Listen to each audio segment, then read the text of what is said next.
Nie ste istí.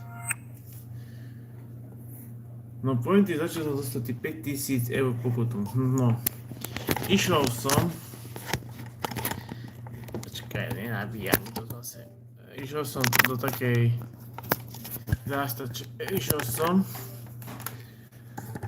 Letel som, že bola nehoda. A ja som si ju zbadal som o to nie. A ja som musel vstať, lebo inak však cesta nebola. Mal som...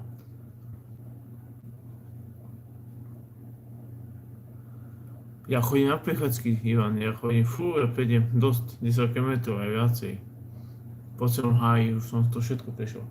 No, letel som a ja som nešiel, ja som musel vstať. Ináčia cesta pre mňa nebola, tak som išiel a prebehol som, nie? Bol to nich tam bola, čo ja som to neriešil. Keby som šiel tady, tak by som už tú výkladku nestihol. Letel som. No čo teraz? Pozriem, že 5000 eur pokuta za to. Za čo? Pozriem, policajti, tam boli hasiči, šeličo, a ja som preletel. A ja som to potom zbadal. Ty kokos, čo sa nedá? 5000.